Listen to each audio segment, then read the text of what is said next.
আরে নিশ্চয়ই, আপনার বৈঠকখানার জম্পেশ আড্ডায় যোগ দিতে না পারলে পেটের ভাত না না ঠিক হলো না, সকালের নাস্তাই হজম হবে না। আমার তো ইচ্ছে করছে এখনই জাকিয়ে বসি, কিন্তু কিন্তু ভাবি সাহেব খাবার আগলে বসে আছে।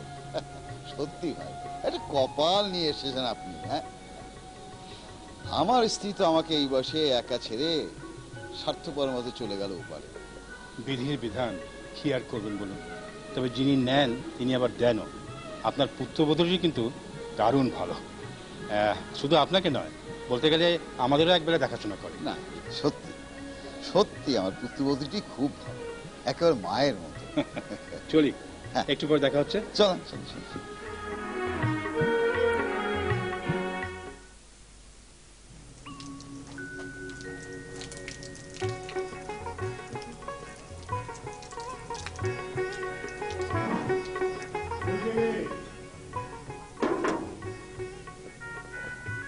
কি হলো? এই তো আমি।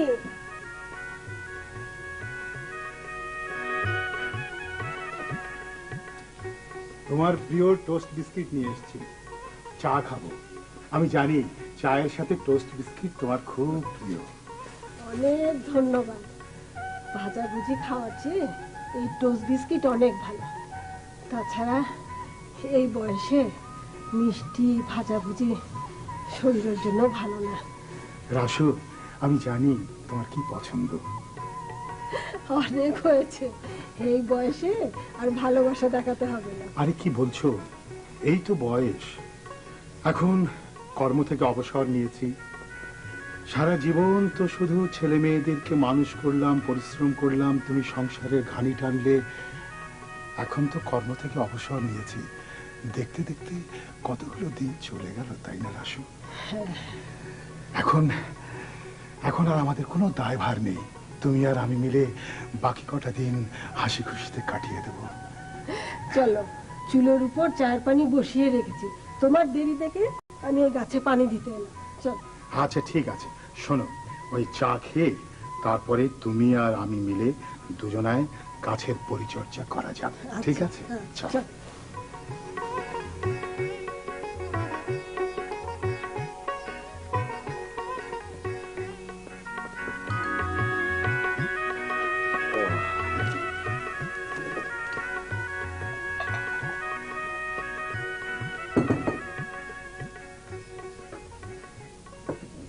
কই গো, পত্রিকা থেকে মুখটা বের করো।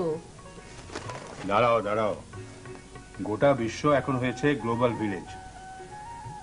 স্বপ্ন ছিল রিটায়ার্ড লাইফে পুরো দুনিয়া না হোক, কিছু কিছু জায়গায় ঘুরবো, কিন্তু ওপরওয়ালার ইচ্ছে নয়। তাই রোজ সকালে একবার করে খবরের কাগজের পৃষ্ঠা ধরেই ঘুরি। তাতে তো কারো কোনো আপত্তি নেই, কিন্তু এই রুটি ঠান্ডা হয়ে গেলে তুমি আবার মেজাজ খারাপ করব না, ভেবে দেখেছি লাভ নেই। সেই লাল আটার মোটা রুটি, সঙ্গে সবজির কি কোনো বিবর্তন কিছু ঘটেছে? সকালের নাস্তায় সবজির বিবর্তন আবার কি? হয় নিরামিষ, না হয় ভাজি। তবে যে শুনলাম কাল রাতে জারিফ বলছিল আমাদের জন্য ফ্যাট ফ্রি মাখন এনেছে। লাগিয়ে দিয়েছি, সুগন্ধ পাচ্ছ না? তাই তো। ঝিমলি, ও ঝিমলি, কাল রাতের গোশটা গরম হলো? কই রে? এই যে দিয়া গেলাম, গরম গরম খান দাদা যান। বাহ, ছন্দ মিলিয়ে কথা বলছিস তো। কিন্তু রোজ রোজ এই বাসি গোস্তের শুরুয়া খেতে আমার ভালো লাগে না। কি করবেন কন, আপনার তো গরুর মাংস খাসির মাংস খাওয়া নিষেধ, নাইলে তো গরুর কলিজা ভুনা আসিলই। বলিস কি? নিয়ে আয়, শিগগির নিয়ে আয়। আহ, কতদিন ওই পদটা খাই না। আচ্ছা, ডাক্তারের যে নিষেধ আছে। আরে রাখো তোমার ডাক্তার, ওদের সব কথা শুনলে সুটকি হয়ে মরতে হবে। আমি বাবু মৃত্যুকে ভয় করি না, আবার একান্ত ভগ্ন স্বাস্থ্যে বৃদ্ধদের মতো বেঁচে থাকার কথা চিন্তা করতে পারি না। এই লন পরান বইরা খান, মাগার উল্টা সিধা কিছু হয়ে গেলে আমারে আবার বেগম সাহেবের কাছে গাল খাওয়ায়েন না। আরে না, বৌমা জানতে পারবে না, তুই যা। কই গো, পাতে দাও। আমাকে দ্বিতীয়বার আর এমন কাজ করতে বলবে না। আমি একটু ভালো মন্দ খাই, তোমার বুঝি সহ্য হয় না? না, সহ্য হয় না। কেন হয় না? এত কিছু বোঝো, এটা বোঝো না যে আপন মানুষকে বিষ দিতে আর যারই পছন্দ হোক, আমি পছন্দ করি না। আরে আমি কি রোজ রোজ এই সুস্বাদু খাবার চাইবো? তুমি জানো না আমি বরাবরই ব্যালেন্সড মানুষ। এই বয়সে একটু শৌখিন মানুষও বটে। কই বসে তো মনো। দেখো, এসব ডাকাডাকি বন্ধ করো, নাতি নাতিরা বড় হচ্ছে না। প্রকৃতির নিয়মে তা হবেই। তবে ওদের তুমি নানি দাদি হলেও এই বৃদ্ধ ইয়াং ম্যানের তো বউ। চিরকাল যা করে এসেছি তাই করব। কি যে করো না। একেবারে ভেঙে টুকরো টুকরো হয়ে গেল। ওগো বধূ, এখন তোমাকে কেমন দেখাচ্ছে জানো? যেন 55 আধ বুড়ো মনোয়ারা নয়, 15 অসহায় বালিকা। দেখো, সব ভালো লাগে না সব সময়। একেবারে টুকরো টুকরো হয়ে যা গেছে। বলছি সত্যি বলছি। এই বৃদ্ধ স্বামীর বুকটা কেমন যেন করছে। আরে একটা প্লেটেরই তো ব্যাপার, যা যাবার গেছে। ওসো আমার সঙ্গে নাস্তা সেরে নাও। না, আগে এটা পরিষ্কার করে নি। মুন্নাটা যে দুষ্টু হয়েছে, যখন তখন দৌড়াদৌড়ি ছুটি শুরু করে। অঝিমলি, অঝিমলি, ঝাড়ুটা নিয়ে আয় তো। আইতে পারুম না, 2 হাত ভরা কামে, ঝামেলা আপনি সামাল দিয়াথুন। প্রতিদিন এত জিনিস ভাঙা ভাঙি, কাঁচের জিনিস আর ব্যবহার করা যাবে না। বস্তিওয়ালাদের মতো টিনের প্লেট তস্তরি ব্যবহার করতে হবে। ঝিমলি, আয় ঝিমলি, আমাদের মেলামাইনের প্লেটে খাবার দিবি। না, একদম না। ঝিমঝি সময় হলে এসে তুলবে। তুমি কোমরে ব্যথা ব্যথা নিয়ে কখনো নিচু হবে না। এসো আমার সঙ্গে নাস্তা খাও। কিন্তু জারিফ তো এখনো আসেনি। এটা নতুন কি? ওর জন্য অনিয়ম করলে পেটের প্রবলেম বেড়ে বিছানায় পড়ে থাকবে। না না না, আমি বাবা বিছানায় পড়ে থাকার কথা ভাবতেও পারি না গো। তাই তো বলি আগে ভাগে সাবধান হও। নাও খাও খাও। আরে একদিনের অনিয়মে মাথায় আকাশ ভেঙে পড়বে না। নাও খাও।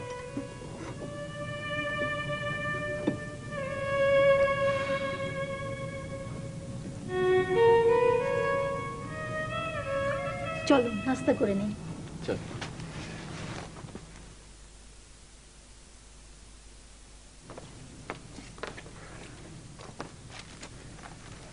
ও গড, সামাজিক বিধি ব্যবস্থা কোন দিকে যে টার্ন নিচ্ছে।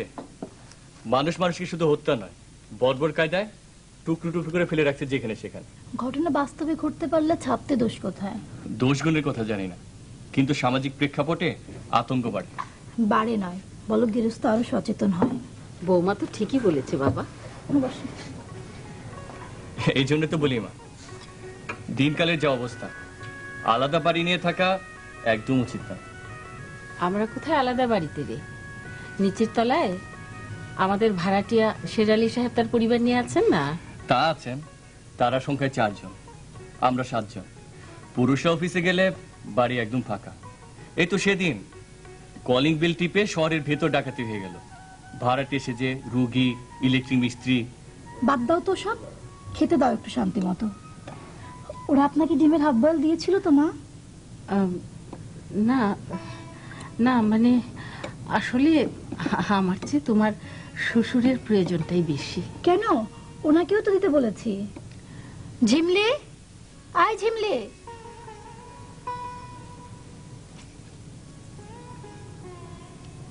কি? আমার কোনো দোষ নেই বেগম সাহেব, ওই নবাব তালে কইলো বাজার থেকে আনে না। বেয়াদবটাকে মাইনে বাড়াবো ভেবেছিলাম, তার হবে না। ঠিক আছে, রিঙ্কিকে স্কুলে দেবার সময় আমি নিজেই নিয়ে আসবো। তুই যা। আসলে কি জানো বৌমা, খাবার দাবার নিয়ে মানে এসব কথা বলতে আমার রুচিতে বাধে। সে কি কথা মা? আপনার বাড়ি, আপনার ঘর। দেখো বৌমা, এসব শুনতে আর আমার ভালো লাগে না। এই সংসার তোমাদের, আমরা দুজন বুড়ো বুড়ি। মান মর্যাদা নিয়ে আল্লাহ আল্লাহ করে এই সংসার থেকে চলে যেতে পারি সেই অপেক্ষায় আছি। মা, এসব কি বলছো সকালবেলা? তোমার কি শরীর খারাপ? না বাবা, আমি ভালোই আছি। না, তবু তোমাকে কেমন ফ্যাকাশে দেখাচ্ছে। যাও রেস্ট নাও, শান্তি তো আছেই। আচ্ছা,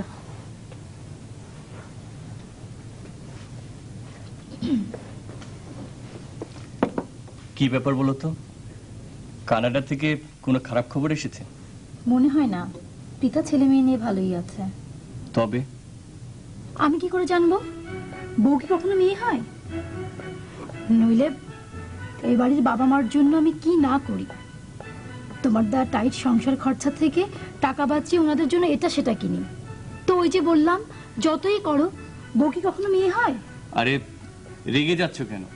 আমি কি এমন বলেছি? বলনি, তবে পাকে চক্রে বলেছ। হতাম তোমার বড় ভাইয়ের স্ত্রীর মতো, আহা, তাহলে কি না জানি হতো আমার কপালে। এই সকালবেলায় আবার তাদের টেনে আনছো কেন? কেন টানবো না? অফিস বাড়ি থেকে দূরে বলে আলাদা বাসা নিয়ে চলে গেলেন। বাবা মার দায়িত্ব কি কেবল আমাদের একলার? এতে একদিকে লাভ তো আমাদেরই হয়েছে।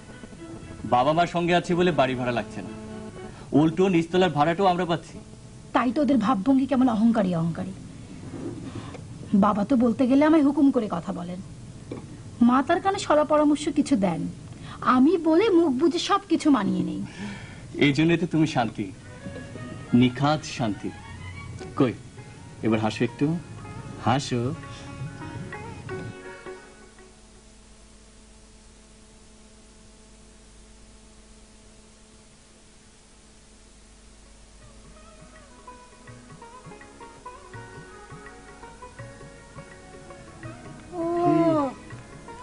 ভয় পেয়েছো?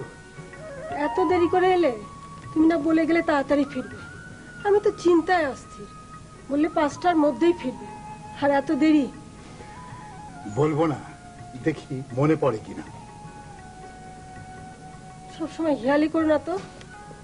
আমি চিন্তায় অস্থির, আর উনি শাড়ি মাথায় দিয়ে এলেন। রাশেদা, আজ কয় তারিখ বলো তো? তারিখ কেন?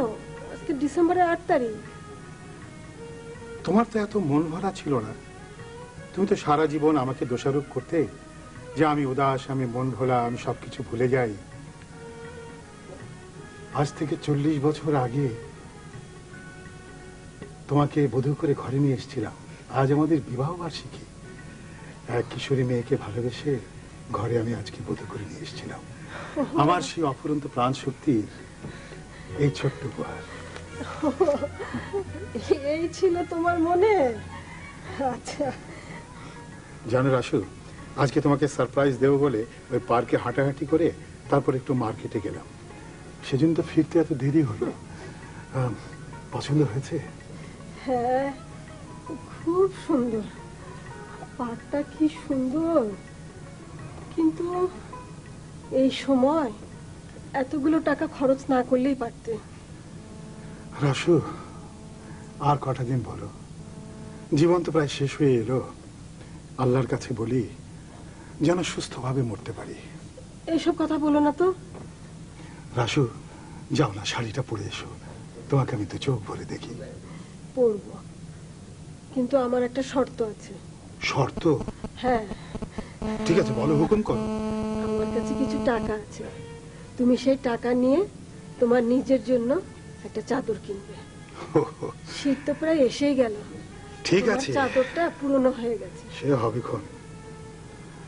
খুব খিদে পেয়েছে, চলো খেতে যাই।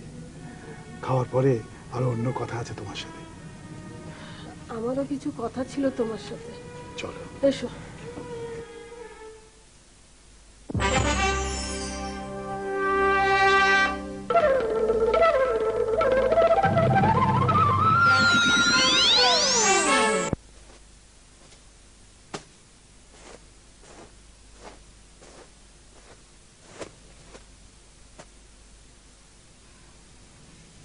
কিরে, তুই এই সময়? মাফ করে দিন গো দাদিজান। কেন, কি করেছিস? আমি না তবে কি আর কম, রোজগার নাটক গো। আমার উপর বেগম সাহেবের গোপন নিষেধ আছে, বাড়িতে যেন ডিম না আনি। আর হেল লেগা আপনাকে সবার সামনে আমারে বকাঝকা করে। আমরা ঢাকার মানুষ, সব মুখ বুঝে সহ্য করি। তাই উপর আল্লাহ আছে একজন, এই বিচার করবো। বৌমা তোর খেয়ে দিয়ে কাজ নেই যে 2-4টা ডিমের জন্য তোকে বকাঝকা করবে আর হিসেব নেবে? না গো দাদি যান, এই নাটক খেলে আমার ভালো লাগে না। দেন এই যখন পড়ছি বিছনাটা আমি যাইটা দিই। বেগম সাহেব ফোনে কথা কইতাছে, দেখবো না? শোন নবাব, আমার এই কাজটুকু আমি নিজে ইচ্ছে করেই করি। এই কাজ না করলে হাত পা সেদিয়ে যাবে যে, আর আমি আলসে হয়ে যাব না। আপনি যারা আইন থাকবো হ্যাঁ বিচার হইব না। এই যে আস্তে একটা দুপুর হইতাছে, বিছনা একটু গড়াগড়ি দিবেন, সেই উপায় নাই। বেগম সাহেব কায়দা কইরা ওই মুন্নারে রাখুন, পাহারাদার রাখে আপনারে। কে ও যে জিমলি আছে, ও করতে পারে না এই ডিউটি? না রে, ঝিমলি সারাদিন খাটাখাটনি করে, ওর একটু বিশ্রামের দরকার। হ্যাঁ, দেশে গার্মেন্ট ফ্যাক্টরি জিমলি গোদাম রাতারাতি জব্বর বাইরে গেছে। বেগম সাহেবেরা হ্যাঁ সুনু পাউডার কিনা দেয়, দুপুরে ঘুমাইতে দেয়, সন্ধ্যায় টেলিভিশন দেখতে দেয়। এর লেগে তো এত দেমাক। তাই আটে বাজারে যাই, কান খাড়া থাকে, শুনতাছি ফ্যাক্টরি সুদিন যাই যাই করতেছে। তখন এই কাজের বুয়া ঝিমলি গো ডাটের সময় ফুরাইব। উপরালা আছে না একজন। তুই আর কত বকবি? তোর কোনো কাজকর্ম নেই, যা। হ্যাঁ, আমি কি জিমলি যে বেগম সাহেবা আমার লেগে বাড়তি ফুসত রাখবো? দাদা যান কই? তার কাছে একটু মাপ চাই যাইতাম। লাগবে না, তুই কাজে যা। বেশি খারাপ লাগলে লগে লগে রিজাইন দেবো। কি দিবি? রিজাইন। পরিবারের কাছে আপনার গো হাত পাও বান্ধা, আর আমি ছুটা মানুষ। দাদা যান কই? গোসলখানায়? তুই জানিস না তিনি এই সময় কোথায় থাকেন? ও ওই নিচতলার বাড়িটা গো, ওখানে হ্যাঁ। জব্বর তাসপাশার আড্ডা। দাদা জানা আছে ভালোই।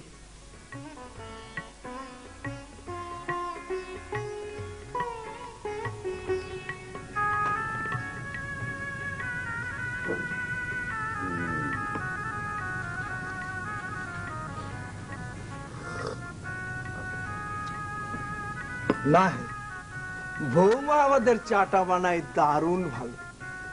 দাবা কিংবা তোমরা যত আকর্ষক, চাটাও তাই। এই বৌমাকে আমাদের হয়ে ধন্যবাদ জানিও কিন্তু। ধন্যবাদ কি জানাবো, সে তো তোমাদের দুপুরেও খেয়ে যেতে বলে। আচ্ছা আচ্ছা, আজ আফসারের কি হয়েছে? সেই থেকে মুখটা মলিন। কে ভাই, তুমি নিজেই তো বলো বাকি জীবনটা হেসে গেলে কাটিয়ে দেবো। আজ কি হলো? বলি, কিন্তু কাজে লাগাতে পারি না। কেন, কোন নতুন ঝামেলা? না, ওই পুরনো ঘাই কুকুর পাগল, এই আর কি। আমার স্ত্রী ছিলেন শিক্ষয়িত্রী, ধৈর্যের বাঁধ কখনো ভাঙে না। আমার লাইন পুলিশ কর্মকর্তার, মেজাজটা যায় এখনো গরম। হ্যাঁ, এই বেঁচে থাকার জন্য এটা অবশ্য দরকার। বলতে পারো এই বয়সে কড়া মেজাজ আর শক্ত লাঠি সমান কাজে। আমার কোনোটি নেই, আছে আপোষের অভ্যাস। কিন্তু কই, কিছুতেই তো সুফল হচ্ছে না। কেমন?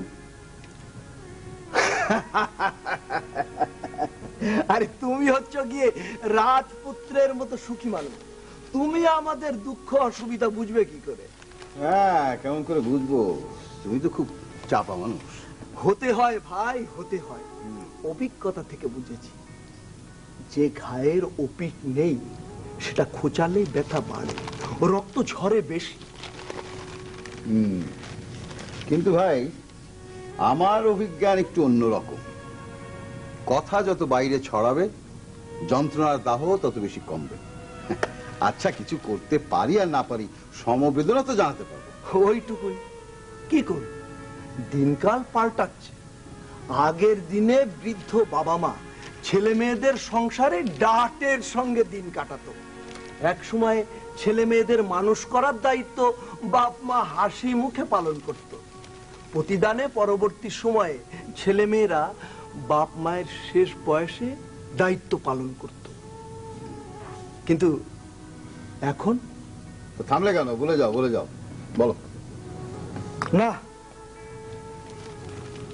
নিজের কাছে তো ছোট হয়ে যাচ্ছে মনে হয়। ঘরের কথা বাইরে কেন? এত আপোষ করেও সুফল পাচ্ছি কোথায়? তোমরা তো জানো কত কষ্ট করে আমরা স্বামী স্ত্রী মিলে একতলা একটা বাড়ি করেছি। একটা মাত্র ছেলে, প্রভিডেন্ট ফান্ডে যে টাকাটি পেয়েছিলাম ছেলেকে ব্যবসার জন্য দিলাম, এখন দিতে হচ্ছে পেনশনের টাকাটা। না ভাই, এটা কিন্তু ঠিক করনি। আমার স্ত্রী অবশ্য তাই বলে, কিন্তু শান্তি রক্ষার জন্য বৌমার হাতে তুলে দিয়ে বললাম, বৌমা আমাদের বৃদ্ধ বয়সে ছেলে মেয়ে দুটোকে একটু দেখো। কিন্তু তাদেরই নাকি সংসারে টানাটানি যায় না, হাকার ইঙ্গিতে বোঝায় আমরা নাকি বাড়তি মানুষ। আচ্ছা, এই ভাবিও কি তোমার মতো ঠান্ডা? আমার স্ত্রীও মাঝে মাঝে খেপে যায়, কিন্তু আমি বৌমার কোনো দোষ দিই না। পুত্রবধূরা তো আসে পরের বাড়ি থেকে। ঘরে বুকের উত্তাপে মানুষ করা ছেলে মেয়েই যদি বাপ মায়ের শেষ বয়সকে বিরক্তির চোখে দেখে, তখন তো বলার কিছু থাকে না ভাই। ভাই মনসুর, তবু তো আপনার স্ত্রী আছে। আমি হতভাগা এই অসম্মানজনক যুদ্ধক্ষেত্রে সম্পূর্ণ একক যোদ্ধা। হ্যাঁ ভাই, আপনি আমাদের এখানকার নতুন সদস্য। সরি, আপনার ওই আমাদের ভাবি কবে গেছেন? হ্যাঁ, তা 5-6 বছর তো বটেই। তবে তার রেখে যাওয়া পরামর্শ এখনো কাজে লাগছে। আপনারা জানেন, সিগারেট আমি এখনো ছাড়তে পারিনি, ড্রিঙ্কসও চলে মাঝে মধ্যে। কিন্তু এত কিছু সামাল দেন কি করে? আছে আছে, ব্যবস্থা আছে। প্রভিডেন্ট ফান্ডের সব টাকা এখনো ছেলেদের দেয়নি, ইন্টারেস্টে বেশ চলে যায়। পরিবারের মায়া মহব্বতের কাঙাল মন হলেই যত সমস্যা। ঠিক করে রেখেছি, যখন সবকিছু সহ্যের বাইরে চলে যাবে। আজকাল তো অন পেমেন্ট বৃদ্ধ নিবাস অনেক হয়েছে, চলে যাবো একদিন গ্যাট গ্যাট করে ওরই কোনো একটাতে। কি ব্যাপার আফসার ভাই যে আজকে বড় চুপচাপ? ভাবছিলাম, রোজ আমাদের আলোচনা চলে লতা পাতা ফুল ফল থেকে চলতি গরমাগরম রাজনীতি, শিক্ষা সংস্কৃতি থেকে মানব ক্লোন পর্যন্ত। কিন্তু আজ দেখছি একটা বিষয়ই প্রধান হয়ে উঠছে, বৃদ্ধ নির্যাতন। আরে মারুন গুলি, কিসের নির্যাতন? পেটটাই তো প্রবলেম। আরে আমাদের সবার পেনশন আছে। পরিবারের মায়া মহব্বতের কাঙাল মন হলেই যত সমস্যা। দরকার পড়লে ঝেড়ে দিন, সব ঝেড়ে দিন, দেখবেন।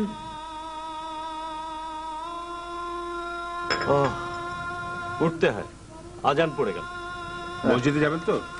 হ্যাঁ চলুন, সব একসঙ্গে যাওয়া যাক। চলুন চলুন চল। মসজিদ থেকে ফেরার সময় আমরা ওই নাজিম ভাইয়ের বাড়ি থেকে হয়ে আসবো। আমি তাই ভাবছিলাম। কি অসুখ বিসুখ নয় তো? 3 দিন আগে রমনা পার্কে দেখা হয়েছিল, বুঝতে পারছি না। চল চল চল। তবু বলা যায় না কি হতে কি ঘটে গেছে। এক কাজ করুন, আমিও যাব আপনাদের সঙ্গে। হ্যাঁ চল চল।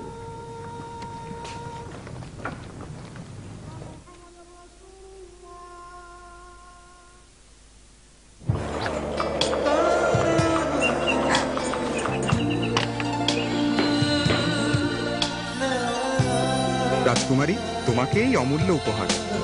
মেরিল স্নো? কাট! হীরার আংটির বদলে এইটা কি? মেরিল স্নো হীরার চেয়েও দামি। সুগন্ধিযুক্ত মেরিল স্নো ত্বককে করে অপরূপ, দীপ্তিময়। মেরিল স্নো হীরার চেয়েও দামি, একটি স্কয়ার পণ্য।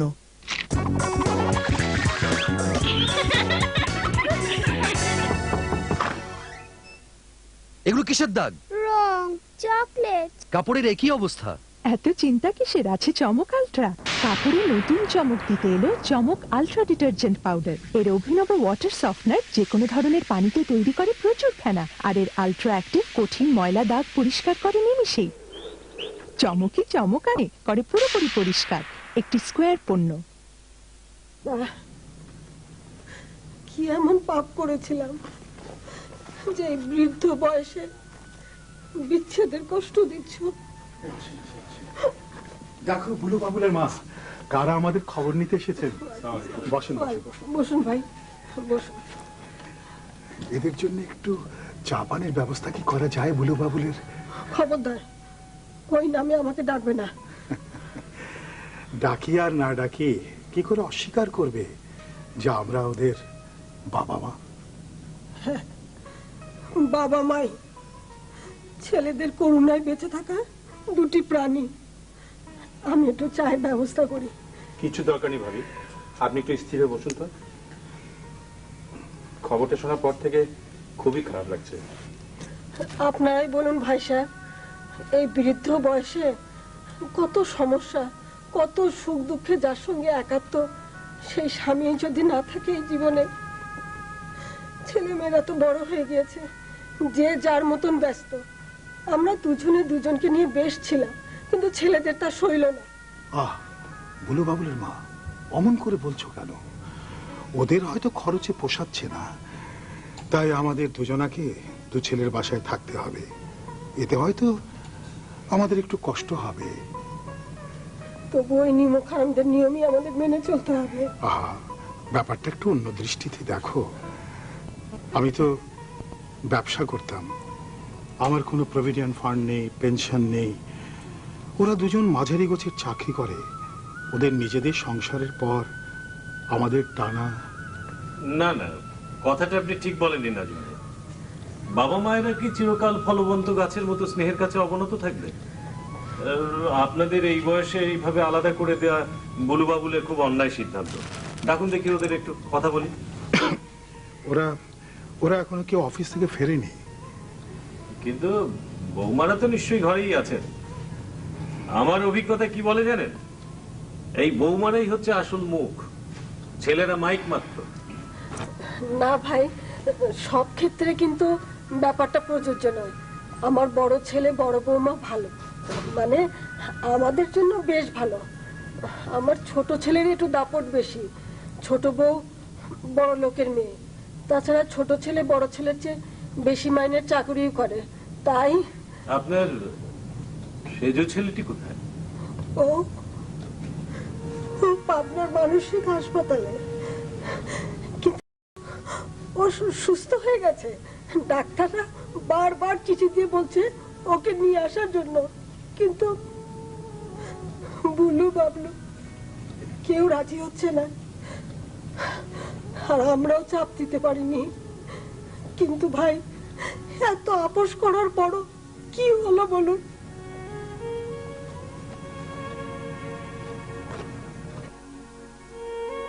আহ বুলু বাবুলের মা, ভাবনাটাকে একটু অন্যরকম করে নাও না। তবুও তো আমরা দুজনাই জীবিত, থাকবো একই শহরে। যখন খুশি আসবো যাব, টেলিফোন তো রয়েইছে। যখন মন খারাপ লাগবে কথা বলবো।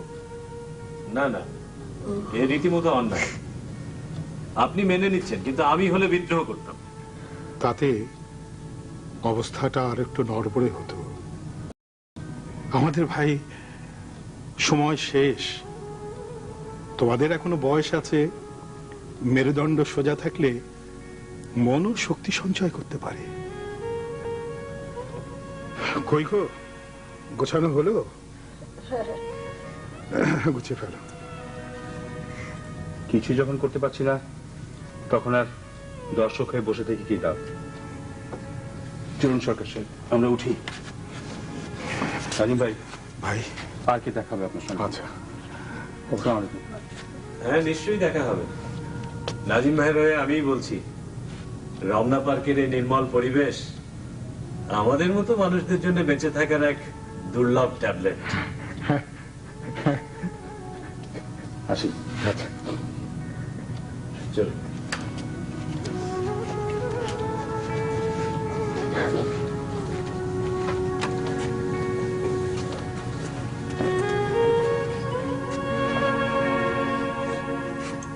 এই তুমি এমন অস্থির হয়ে থাকলে আমি কেমন করে বের হই বলো তো? ওদেরও একদিন এরকম দিন আসবে, আমরা তখন থাকবো না, এই যা। শোনো, তুমি যদি এমন করে কাঁদো, নাতি নাতনিরা ঘরে রয়েছে, ওরা এই দৃশ্য দেখলে তো হাসবে। হাসো, কিন্তু আমার এই কষ্টটা তো আসেন না।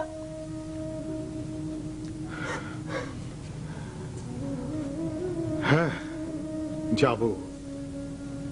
যেতে যখন হবে তখন একটু বেলাবেলি বেরিয়ে যাই, কারণ আধার নেমে এলে আমি আবার ওই বুলুর বাসাটা ঠিক চিনে উঠতে পারবো না। আর একটু বসো, আমি টেলিফোনে বুলুর সঙ্গে কথা বলেছি। বলেছো? ও এখন আমাদের কষ্ট একটু বোঝে। ও অফিস থেকে ফেরার পথে তোমাকে সঙ্গে করে নিয়ে যাবে। ও শুকর, আলহামদুলিল্লাহ। তাহলে আর একটু বিশ্রাম করে যাই।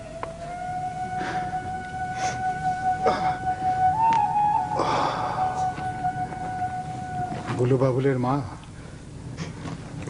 আমি তো বড় ছেলের কাছে যাচ্ছি।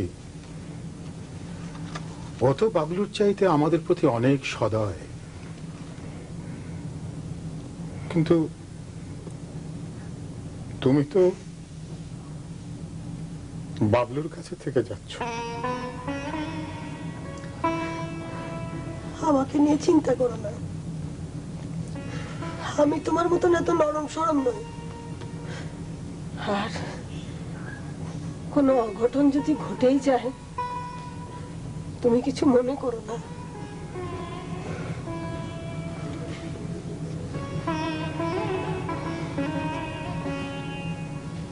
আপনার চাল বাসা হইলো?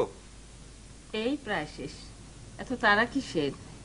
বাড়িতে আছে না এক লাট সাহেবের বেটি ঝিমলি, উনার আবার তাড়াতাড়ি রান্না বান্নাটা না সারতে পারলে মেজাজ গরম হয়ে যায়। ওরে ছাড়া তো বেগম সাহেবের চলে না, তাই উনার মর্জি মতোই চলতে হয়।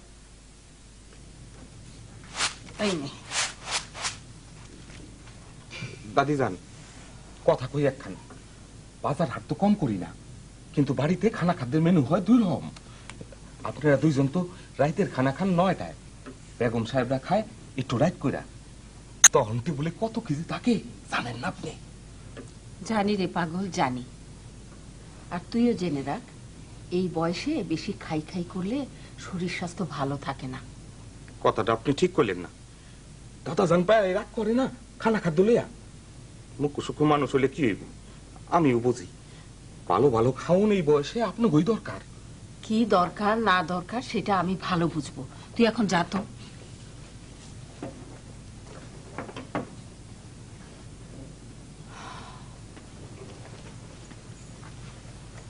বেঁচে থাকো বৌমা, বসো।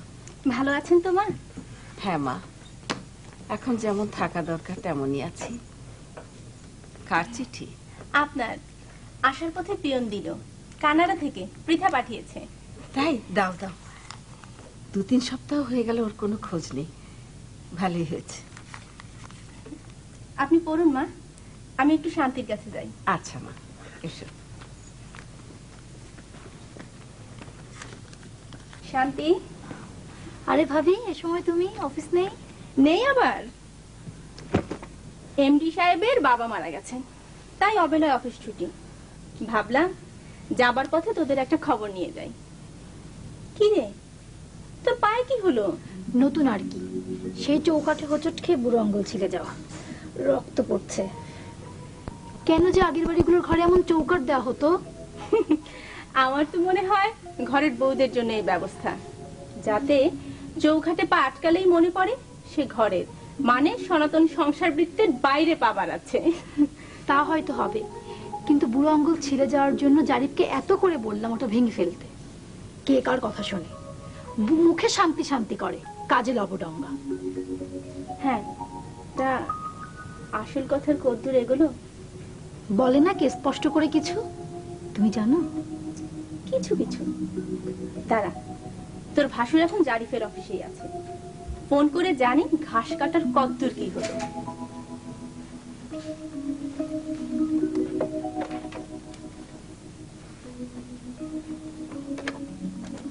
এটা কি নতুন কোনো প্রজেক্ট? হ্যাঁ, নতুন প্রজেক্ট। আচ্ছা, just a minute now. Okay. Hello, Zarif বলছি। বলো তো কে? কি আবার, যার তুমি তাকে দিচ্ছি। ভাইয়া তোমার ফোন, ভাবি। বলো।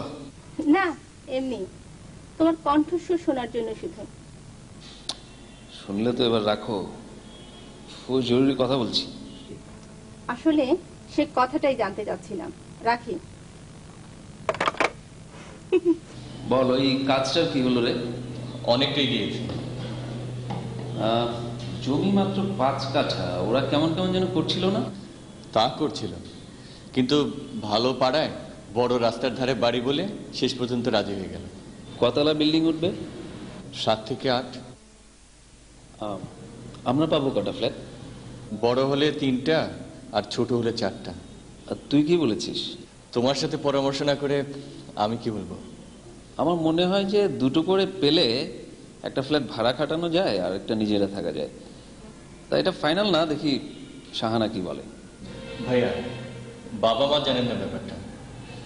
বাবা তো একটু রাগী মানুষ, যদি বেঁকে বসে। আরে না, তুই বোকা নাকি? জমি তো মান না। তাছাড়া সবাই মিলে ধরলে ঠিক ম্যানেজ করা যাবে। না পারলে সব ভেস্তে যাবে। ভাইয়া, আর কথা আরো একটা আছে। তোমার তো ছোট ফ্ল্যাটে চলে যাবে, কিন্তু বাবা মাকে ফেলছো আমার ঘরে। আমি ফেলিনি রে, তোরাই যেচে নিয়েছিলি নিচতলার বাড়ি ভাড়া পাবি বলে। সে যাকে, এই 1 শুক্রবার তারিখ করে ফেল, সবাই মিলে বাবা মাকে ধরলে জিনিসটা ম্যানেজ করার চেষ্টা করা হবে। চেষ্টা কি বলছো? অনেক দূরে গিয়েছি, এখন মাস্ট। আর চলি রে। একটু চা খাবে না ভাইয়া? কার চিঠি এলো? কার আবার? পৃথার। ওই একজনারই তো চিঠি আসে কানাডা থেকে। জোরে পড়ো না, আমিও শুনি। মা, মেলা দিন তোমাদের কোনো খবর পাই না। আসলে তা নয়, প্রত্যেক সপ্তাহে তোমার একটা চিঠি ঠিকই পাই, কিন্তু তবু মনে হয় কতদিন হয়ে গেল। তোমাদেরও নিশ্চয়ই তেমনি হয়। কি করব বলো, মাঝে 7 সাগরের ব্যবধান। কতদিন তোমাদের বললাম একবার এখানে এসে বেরিয়ে যাও। টিকেটের সমস্যা বলবে তো? সে সমস্যা নেই, আমিও চাকরি করছি না এখানে, আমিই পাঠাবো। আমি দিব্য দৃষ্টিতে দেখতে পাই কানাডার এই জায়গাটা তোমাদের খুব ভালো লাগবে। জানো, আমরা কটেজ কিনেছি নায়গ্রা জলপ্রপাতের কিনারে, নায়গ্রা শহরে। এখানকার নদী, বন, জঙ্গল, ফল ফুলের গাছে জায়গাটা যে কি সুন্দর। রুগ্ন মানুষরাও এখানে এলে সুস্থ হয়ে যায়। তোমরা তো এলে না, আমি চেষ্টা করছি ছুটির, যদি ছুটি পাই চলে আসবো। উফ, কতদিন তোমাদের দেখি না। মা, তোমাদের কি লাগবে জানিও। ইস, কতদিন দেখি না মেয়েটাকে। তুমি আজই লিখে দাও, আমাদের কিচ্ছু লাগবে না, শুধু সে চলে আসো। সে কি, তুমি এখনই উঠলে যে? যাই, আগে ভাগে গিয়ে পার্কে ওদের খবরটা দিই। আমাদের আমাদের সবার সুখবরে আমরা সবাই সুখী। কই গো, রুমাল টুমাল করে দাও। একটু কফি খেয়ে যাও। কফি? এই বাড়িতে কি যাচ্ছে? জি। আচ্ছা, বসুন।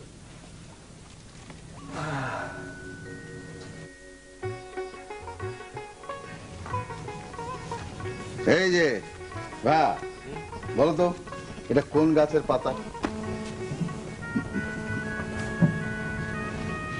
না ভাই, বলতে পারলাম না। পালে না কেন? জন্ম কি গ্রামে না? হ্যাঁ, জন্ম মামা বাড়িতে, কিন্তু ওই পর্যন্তই। বাকি জীবন তো শহরেই পার করা। পাতাটা দেখে তো মনে হচ্ছে কোনো বড় সড়ো গাছেরই হবে। তুমি বোটানির শিক্ষক ছিলে, তুমি নিশ্চয়ই বলতে পারবে এটা কি পাতা। ব্যাপার সেটা না, আমার কাছে কষ্ট লাগছে অন্যরকম। কেমন? এটা হচ্ছে গাব গাছের পাতা।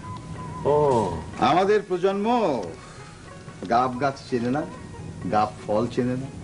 গাব ফল যে খুব সুস্বাদু জানেন, এর কষ দিয়ে পুরাতন নৌকা নতুন হয়ে যায়, এ সম্পর্কে তাদের কোনো ধারণাই নেই। সে দোষ ওদের নয়, আমাদের গ্রামের সঙ্গে একটা সম্পর্ক ছিল। আজকালকার ছেলেমেয়েরা গ্রামে যায় বড় জোর 2-1 রাত্রি পিকনিক করবার জন্য। জানাশোনাটা কি ওতে হয়ে ওঠে? কফি উদ্বোধন।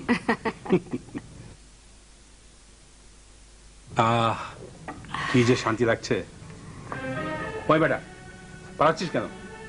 হ্যাঁ, যে বার্তা বয়ে এনেছিলি বলে যা। এসি মেশিনটা দাদিজান বন্ধ করছেন কিনা তাই দেখতে পাঠাইছিল বেগম সাহেব।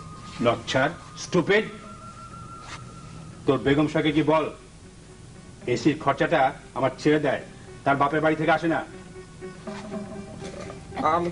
আমি এইসব কথা কেমনে কই দাদাজান? আমি তো নফর চাকর, আমি কি মুখের উপরে এইসব কথা বলতে পারি? আরে মূর্খ, তুই বলবি কেন? আমার জমানিতে বলবি। বেগম সাহেব আমার ডর করে, এই কথা আমি কইতে পারব না দাদাজান। আপনি কথা আপনি কইেন। আপনি তো পুলিশের বাপের বাপা ছিলেন, অহনে আছেন তেজে মেজাজে। তুমি আস্তে কথা বলো না। বেটা বেটা জাতে মাতাল, তাহলে ঠিক। আস্তে কথা বলো, গলা নামিয়ে বলো। আমরা অনেক শ্রমে অনেক ঘামে তৈরি করা বাড়ি। আমাদের পেনশনের টাকায় আমাদের দুজনে বেশ ভালোই চলে যায়। সেদিক থেকেও আমরা কারো মুখাপেক্ষী নই।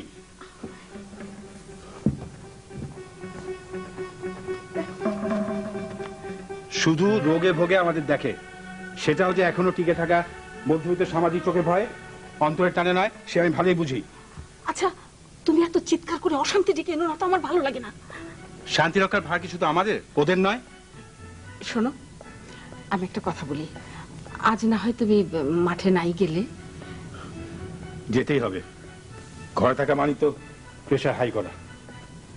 শোনো মনোহরা, আমি আমি তোমার মতো নিরীহ ছিলাম না। ক্ষমতার চেয়ারে বসে যা ন্যায্য মনে করেছি তাই সবসময় বলে এসেছি।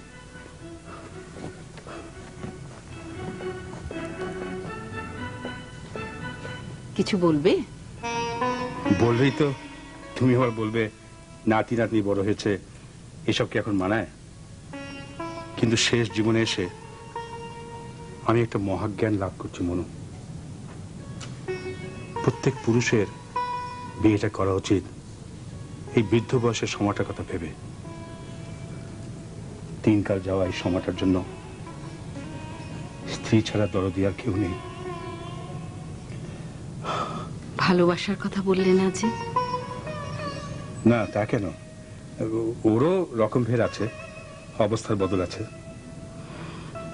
তবে আমাদের মধ্যে এখন যেটা চলছে সেটা খুবই মধুর। সাংসারিক দায়িত্ব ছেড়ে দিয়েছি স্বেচ্ছায়, চাকরির দায়ও নেই। এখন শুধুই দুজনকে নিয়ে থাকা, সেই প্রথম বিবাহিত জীবনের মতো। এখানেও শরীরের চেয়ে মনের কাজ বেশি। এদেশে নারী পুরুষের নিখাত বন্ধুত্ব বিরল, কিন্তু স্বামী স্ত্রীতে এখনো তা সম্ভব না। এবার যাই। আচ্ছা, তোমার বন্ধুরা কি এসে গেছেন? এখনো তো রোদের তেজ কমেনি। আর কেউ না এলেও নাজিম সাহেব ঠিকই আসবেন। ফাঁকা ঘর, অফুরন্ত সময়। কেন, কি হয়েছে? বলিনি বুঝি? না তো। ওদের দুজন স্বামী স্ত্রীকে দুই ছেলে দুই বাড়িতে ভাগ করে দিয়েছে। সে কি? হ্যাঁ, খুবই কষ্টের কাহিনী। কবে যে ওই মেরুদণ্ড ভাঙা ছেলেগুলো সোজা হয়ে দাঁড়াবে। চলি।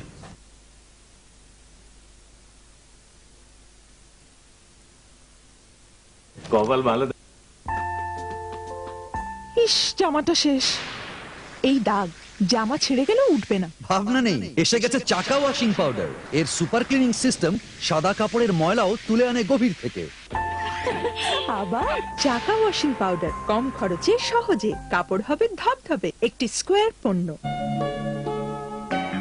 আয় বাড়ছে না, জিনিসের দাম বাড়ছে, অথচ মানসম্পন্ন পণ্য চাই। নতুন রং ও সৌরভের নিউ মেরিল বিউটি সোপ এখন আরো উন্নত। তারপরও 5টি মোড়ক জমা দিলে একটি মেরিল সাবান একদম ফ্রি। কম তো নয়, বাঁচলো 14 টাকা। নিউ মেরিল বিউটি সোপ, 5টি মোড়ক জমা দিন, একটি সাবান ফ্রি নিন।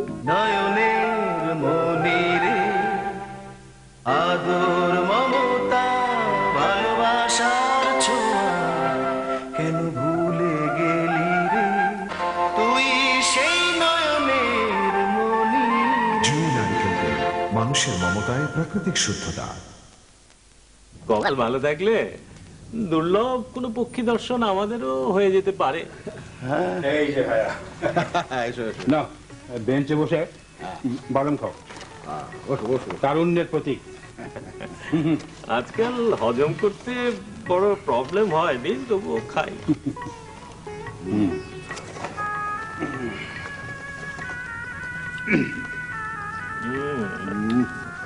সন্ধ্যা ঘনিয়ে আসছে, নাজিম ভাইকে দেখছি না যে? উনি তো সবার আগে হাজির হন। ভাবি নেই বলে বোধহয়। আমারও জানি কেমন লাগছে, চলো না দেখে আসি। কিন্তু নাজিম ভাই তো থাকেন তার বড় ছেলের কাছে, সে বাসা তো এখান থেকে অনেক দূরে। এক কাজ করলে হয় না, ভাবির বাসাটা কাছে, সেখান থেকে বরং খবরটা নিয়ে আসি। ইয়েস, হয়তো দেখবো সেখানে তিনি চা খাচ্ছেন বিকেলবেলা। হ্যাঁ, এই বয়সে এই বিচ্ছেদই হয়তো মাধুর্যের কাজ করছে। Thank you, thank you. হ্যাঁ খোদা, তুমি, তোমার দরবারে আমি এমন কি অপরাধ করেছিলাম যে আমার উপরে তুমি এত বড় শাস্তি নাজিল করলে? রাশেদার যদি স্বাভাবিক মৃত্যু হতো, আমার কোনো নালিশ ছিল না তোমার কাছে। তোমার বান্দা তুমি গ্রহণ করেছো, কিন্তু এ কেমন মৃত্যু? এই বয়সে রাশেদ আত্মহত্যা করলো, এই বয়সে কেন? কেন?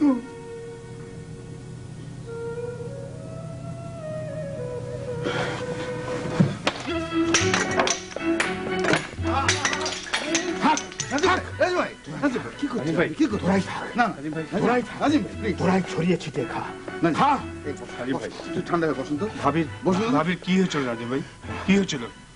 শান্ত হব না, শান্ত হব না। এ ঘরে রাশেদার কোনো স্মৃতি আমি রাখবো না। আমি কেমন করে শান্ত হব?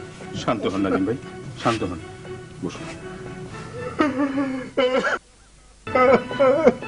নাজিম ভাই, আমি কেমন করে শান্ত হব? সে আমাকে এই বয়সে এমন করে ফেলে চলে গেল। কি এমন ঘটেছিল যার জন্য ভাবি?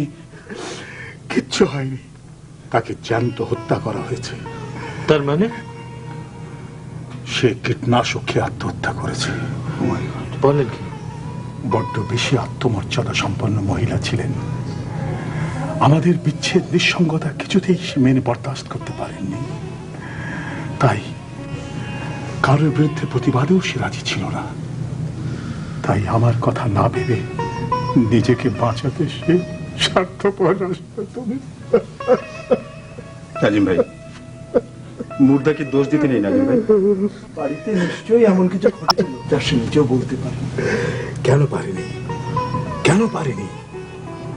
দীর্ঘ 40 বছরের সম্পর্ক, কোনো কিছু তার কাছে লুকায়নি। আর আর এই শেষ বয়সে? নাজিম ভাই, নাজিম ভাই প্লিজ, যিনি চলে গেছেন উনি তো আর ফিরে আসবেন না, কিন্তু আপনার এখন অনেক কর্তব্য বাকি। কর্তব্য আমাদেরও আছে। মনসু সাহেব, আপনি ভেতরে গিয়ে বুলু বাবলু আর বৌমাদের বলে আসুন, লাশের খাট ছেলেদের বইতে হবে না।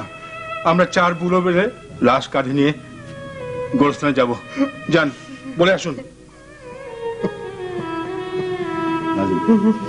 নাজিম ভাই,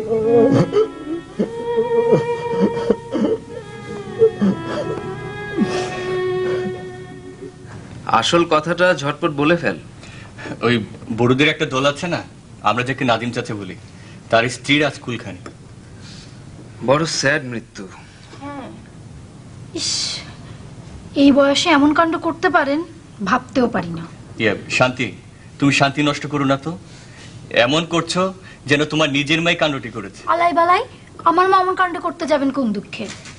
আমরা 5-5টি বোন থাকতে। হ্যাঁ, আজকাল মেয়েরা বুড়ো মা বাবাকে যতটা দেখে, ছেলেরা ততটা নয়। কারণ ছেলেরা তাদের রোজগারের পাশাপাশি সংসারের ব্যালেন্স করতে হয়। টিস করে কথা বলো না। তোমার চেয়ে আমিও রোজগার কিছু কম করি না। অফিস থেকে ফিরে তো গাঢ় হয়ে বারান্দায় বসো বাসি পত্রিকা আর চা নাস্তা নিয়ে। আমার কি সে সুযোগ আছে? অফিস থেকে ফিরে ছেলে মেয়ে দেখো, স্বামী দেখো, সংসার দেখো। ইস, আর শোনো, যদি আমি চাকরি না করতাম তাহলে মা বাবাকে আমার কাছেই রাখতাম। আজে বাজে কথা বলে মূল কথাটাই হারিয়ে ফেলেছি। এই বাড়ির ব্যাপারে তো সব কথাবার্তা ঠিকঠাক, কিন্তু হাইরেজ বিল্ডিং তোলার আগেই বাড়িটাকে তো ভেঙে ফেলা হবে। তা তো অবশ্যই, বাবা মাকে বিষয়টি বলা হয়েছে। আমার মাথায় একটা আইডিয়া এসেছে। আইডিয়ার দিকে তো তুই সেরা। সেটা পরে বোঝা যাবে। আইডিয়াটা হচ্ছে, পৃথা তো আগামী সপ্তাহে কানাডা থেকে আসছে, আর সে বারবারই বাবা মাকে তার বাড়ি দেখাতে চাইছে। যখন এ বাড়ি ভেঙে নতুন বাড়ি করার কাজ চলবে, তখন ওনারা দুজন মেয়ের ওখানে বেড়াতে যাবেন। ঠিক বলেছিস, সেটাই ঠিক হবে। That's a good idea. সাপও মরল, লাঠিও ভাঙলো না। এই আইডিয়ার জন্য তোমাকে পুরস্কৃত করা হবে। কে নবাব, ব্যাগ ব্যাগেজ নিয়ে কোথায় চললি? দোস্তরিটি মাফ করে দিয়েন দাদাজান। ব্যাপার কি এত ঘটা করে মাপ চাওয়া? মাপ না চাই কি করব? আপনি আর দাদিজান সোনার মানুষ, ভাবছিলাম এই বাড়িতে জীবন কাটাবো না। মানুষজন বড়ই দুই মুখা, সহ্য হইল না। দোষ করে বেগম সাহেব আর গাইল খাই আমি। মিশা কথা কইতে রোজ গন্ডা গন্ডা, ওগুলা গুনার কাম। কি টাকা পড়ছে আমার? তোর আসল কথাটা কি? ইস্তফা দিয়েছি বেগম সাহেবের মুখের উপর। আমার কি পাও বাড়াইলেই দরজা খোলা। ভিতরে যান, পিঠা পাইছে বিদেশ থন। আজই তো তার আসল কথা। ইস মা, কতদিন পর তোমাকে ছুঁয়ে আছি, আমার বিশ্বাসই হচ্ছে না। মনে হচ্ছে স্বপ্ন। তোমাদের দুজনকে নিয়েই ফিরবো। বলেছি না কয়েকটা দিন আমাদের এখান থেকে ঘুরে আসবে। তা কি আর হয় রে মা? কেন হয় না? নিজের সংসার, নিজের ঘর ছেড়ে, মানে রিটায়ার্ড লাইফের একটা পরিহাস আছে। এখানে সুখে দুঃখে দুজন একসঙ্গে আছে, ভালোই তো আছে। আহা মা, আমি কি তোমাদেরকে জুটি ভাঙতে বলছি? দুজনেই যাবে। ও তো ঠিকই বলেছে মা, এরকম একটু বেড়ালে মন স্বাস্থ্য দুই ভালো থাকে। তোমরা অত ভাবি, বাবা মাকে নিয়ে মাঝে মাঝে একটু এদিক সেদিক বেড়াতে পারো। সে কি আর ইচ্ছে করে না রে ভাই? বাচ্চাদের স্কুল থেকে আনা নেওয়া করতেই সকাল বিকেল করায়, বাকি সময় তো সংসারের কাজকর্মে। কথাগুলো ঠিক বলছো না বৌমা। রান্নাঘর আর বাচ্চাদের সামলায় তো ওই কাজের ছেলে মেয়ে দুটো, আর আমি তো 24 ঘন্টার বাড়ির পাহারাদার আছি। কথাগুলো সব সত্যি তা নয় মা।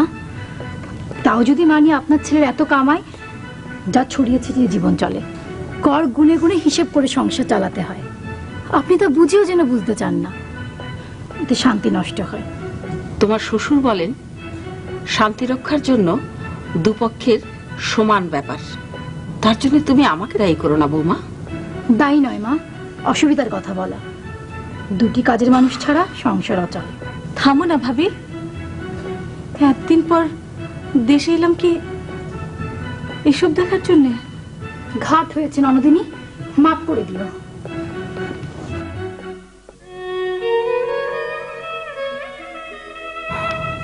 এমনি ধারা কথাবার্তা চলছে নাকি আজকাল মা? কই কিছুই তো লেখনি কখনো। রোজকার সমস্যা, রোজকার অশান্তি কপালে ছিল, এড়াবো কি করে? বাবার ফিরতে কি প্রায় এরকম সন্ধ্যা পেরিয়ে যায় মা? সব দিন তো নয়, মাঝে মাঝে দেরি হলে পার্কে নামাজ পড়িয়ে বাসায় ফেরেন। তা তুমিও কেন যাও না মা বাবার সঙ্গে পার্কে বেড়াতে? কত মহিলারাই তো যায় শুনি। ঠিকই শুনেছিস, কিন্তু কিন্তু কি? বৌমা তো প্রায় রোজ সন্ধ্যায় বাইরে থাকে, তাই আমাকে বাচ্চা দুটোকে দেখে রাখতে হয়। আশ্চর্য। তবুও তো এরা অনেক ভালো। তোর বাবার এক বন্ধু তো সহ্য করতে না পেরে বাড়ি ছেড়েই চলে গেছে। বলো কি? এই যে দেখছি বিদেশের মতো তাই কারবার। জানো মা, আমার এক পুরুষ কলিগের মা ক্রিসমাসে তাদের সাথে থাকবে বলে চিঠি লেখে। সে চিঠি পেয়ে তার বউ বাড়ি ছেড়ে চলে যায় শাশুড়ির সাথে এক ছাদের তলায় থাকতে হবে বলে। আমাদের দেশে যৌথ পরিবার তো অনেক আগেই ভেঙেছে। শ্বশুর শাশুড়িকে ওরা বোঝা মনে করছে। হলো কি দেশের? পশ্চিমের ভালো দিকগুলো বাদ দিয়ে কেবল খারাপ দিকগুলো এরা দুহাত বাড়িয়ে নিচ্ছে। শেরালি ঘরে আছো নাকি? শেরালি,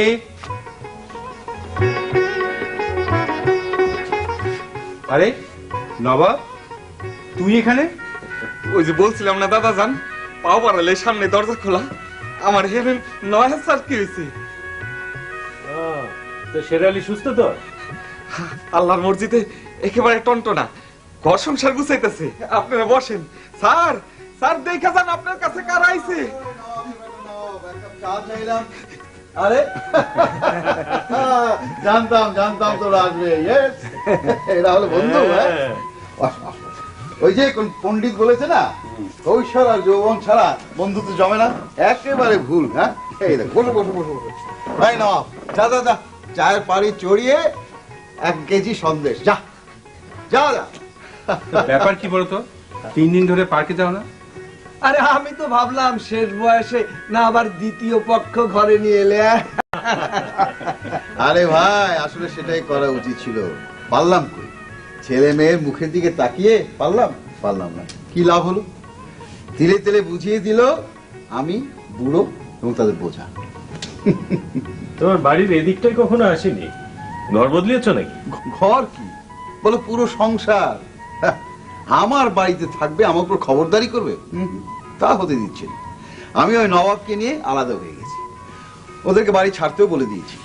বাস, বাকি জীবনটা আমার ওই পেনশন আর ঘর ভাড়া দিয়ে দিব্যি রাজার হালে চালিয়ে দেবো। ভাড়া বাড়ি গিয়ে বুঝু কাকে বলে। হ্যাঁ, এতদিনে তো ঢাকার শহরে একটা ছাপড়াও করতে পারলো না। এই যে নেন স্যার, সন্দেশ খান, আমি চা লই আইতাছি।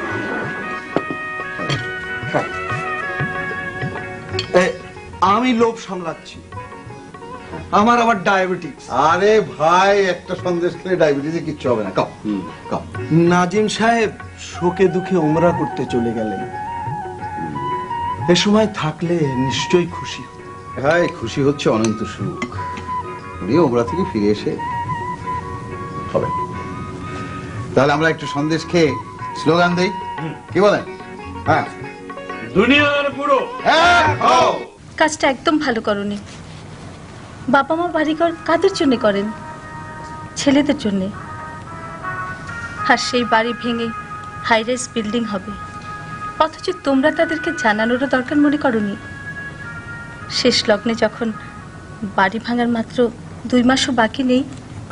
সরি, আসলে একটু দেরি করেই জানিয়েছি, কারণ কনফার্ম ছিলাম না যে ওই কোম্পানি জায়গাটা নেবে কিনা। আর তাছাড়া এতে বাবা মার কষ্ট পাবার বা মন খারাপ করার কি আছে? বাড়ি তো আর পালিয়ে যাচ্ছে না, বরং বড় আকারে আবার ফিরে আসছে। আজকাল সবাই তো তাই করছে। কে কি করছে তা আমার দেখার দরকার নেই। তোমরা কি করছো সেটাই দেখার বিষয়। বাবাকে গোড়া থেকে জানালে মানসিক কষ্ট পেতেন না। মাও ধরে নিতেন এই সংসারে তারা অবহেলিত, কারণ তারা দুজনেই তাদের উপার্জনের টাকা দিয়ে যথেষ্ট কষ্ট করে এই বাড়িটি করেছিলেন। তোর তো দরদ বেশি থাকবেই, কারণ তুই দূরে থাকিস, তাই না ভাবি? অনেকটা তাই। তা ননদিনী, এই বাড়ি ছেড়ে দেবার ব্যাপারে কিছু সমস্যা দেখা দিয়েছে। আমার তো 2 বেডরুমের বাসা, আর শান্তিরা যেটা ঠিক করেছে সেটাও তাই। আর তুমি তো কবে থেকেই মা বাবাকে বেড়াতে নিয়ে যাবে বলেছিলে। পৃথা, সেটা যদি পারিস খুবই ভালো হয়। টিকিটটা না হয় আমরা 2 ভাই ভাগাভাগি করে ম্যানেজ করব।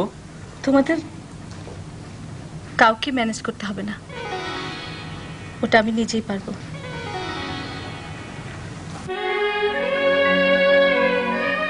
কিন্তু এটা কি করে সম্ভব? বাকি জীবন জামাই বাড়িতে থাকা। আমিও তো পৃথাকে সেটাই বোঝাতে চাইছি। জামাই বাবাজি আমাদের খুব ভালো ছেলে, কিন্তু তবু ছাড়ো তো তোমাদের সেই সব প্রাচীন ধ্যান ধারণা। বাড়ি তোমাদের জামাইয়ের একার নয়, আমারও। আমরা দুজনেই কাঁধে সমান দায়িত্ব নিয়ে সেটা তৈরি করেছি। আর রোজগারের কথা যদি বলো, সেটাও তোমাদের জামাই থেকে আমি বেশি ছাড়া কিছু কম করি না। না না, সেটা তো আমি জানি রে মা, কিন্তু তবু। ওসব তবু টবু ছাড়ো তো।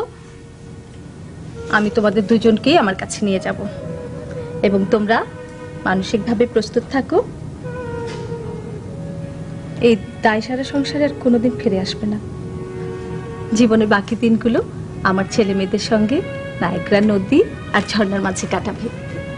বাবা, তুমি চুপ করে যে। তোর মায়ের মতো আমারও তো কিন্তু কিন্তু নেই, তবে দেশের জন্য টান আছে। আমার বুঝি নেই? কাদের জন্য? ভাইয়াদের জন্য তো। ওরা তোমাদেরকে চায় না। হ্যাঁ, আমাকেও দেবী টেবি ভেবো না। তোমাদের জামাই একটু পেটু, তাকে পদে পদে রান্না করে খাওয়াবার সময় আমার কোথায় বলো? ধরে নাও, আর কিছু না হোক আমাদেরই তোমাদের দরকার। এবার হলো তো সব।